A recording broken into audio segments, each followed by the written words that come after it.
കീശ കാലിയാകുന്ന വഴി നിങ്ങൾ അറിയത്തില്ല. ഏകദേശം 1 കോടി രൂപയോളം വില വരുന്ന BMW X5-ന്റെ ABS-ന്റെ ഒരു സെൻസറാ. 10-12,000 രൂപയിൽ കൂടുതൽ ഇതിന് ഒറിജിനലിന് വില വരത്തില്ല.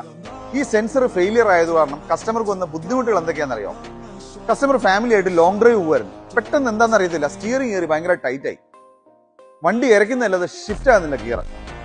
ക്ലസ്റ്ററിലാണെങ്കിൽ മൾട്ടിപ്പിൾ വാർണിംഗ്സും വന്നു. സ്വാഭാവികമായിട്ടും വറിയിടാകത്തില്ലേ.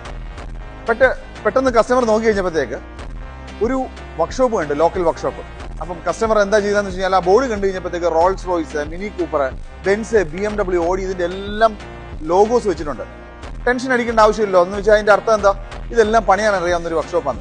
കസ്റ്റമർ നേരെ അവിടെ കയറ്റി കഴിഞ്ഞിട്ട് അവർ ചെക്ക് ചെയ്ത് കഴിഞ്ഞപ്പോഴത്തേക്ക് കസ്റ്റമർ എടുത്ത് പറഞ്ഞത് ABS-ന്റെ കൺട്രോൾ യൂണിറ്റ് ഫെയിലിയർ ആയിപ്പോയി. ABS-ന്റെ കൺട്രോൾ യൂണിറ്റ് എന്ന് പറഞ്ഞാൽ അപ്രോക്സിമേറ്റ്ലി 2.5-3 ലക്ഷം രൂപയോളം വില വരുന്ന. പക്ഷേ വിലയുള്ള വണ്ടി ആയതുകൊണ്ട് കസ്റ്റമർ അത് മാറാൻ റെഡിയായി. അപ്പോഴാണ് ഞങ്ങളുടെ വീഡിയോ കണ്ടത്. ഇൻസ്റ്റാഗ്രാം ഫോളോ ചെയ്യുന്നൊരു കസ്റ്റമറാണ്. സോ കസ്റ്റമർ ഞങ്ങളുടെ അടുത്ത് കോൺടാക്ട് ചെയ്തത് ഇതിന്റെ യൂസ്ഡ് പാർട്ട് കിട്ടുമെന്ന് അറിയാൻ വേണ്ടിയാണ്. ഞങ്ങൾക്ക് കിട്ടുമായിരുന്നു, ഞങ്ങൾ റേറ്റും കൊടുത്തു. അതിനകത്ത് കൺവിൻസ്ഡ് ആയി. വണ്ടി കൊണ്ടുവരാൻ പറഞ്ഞു. കസ്റ്റമർ കൊണ്ടുവന്ന് കഴിഞ്ഞപ്പോൾ മനസ്സിലാക്കാൻ സാധിച്ചത് നിസ്സാരം റിയർ സൈഡിൽ ഒരു ABS-ന്റെ സെൻസർ ഫെയിലിയർ ആയി പോയതാണ്.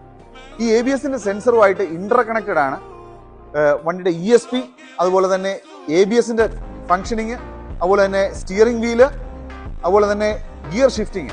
സോ അതുകൊണ്ടാണ് ഇതെല്ലാം ഫെയിലിയർ ആയി പോയത്. സോ ഇതുകൊണ്ട് എനിക്ക് പറയാനുള്ള കാര്യം എന്താണെന്ന് വെച്ച് കഴിഞ്ഞാൽ, നിങ്ങൾ കുട്ടികളെ പോലെ നോക്കുന്ന ഈ പ്രീമിയം കാർ നിങ്ങൾ ഒരിടത്ത് മെയിൻ്റനൻസിന് കൊടുക്കുമ്പോൾ സുരക്ഷിതമായ കൈകളിലാണോ കൊടുക്കുക എന്നുള്ളത് നിങ്ങൾ 10 പ്രാവശ്യം ആലോചിച്ചിട്ടേ കൊടുക്കുക. ഇല്ലെങ്കിൽ കീശ കാലിയാകുന്ന വഴി നിങ്ങൾ അറിയത്തില്ല. സോ ഇതുപോലുള്ള എന്തെങ്കിലും എൻക്വയറികൾ ഉണ്ടെങ്കിൽ നിങ്ങൾക്ക് ഞങ്ങളെ ധൈര്യമായിട്ട് കോൺടാക്ട് ചെയ്യാവുന്നതാണ്. Thank you.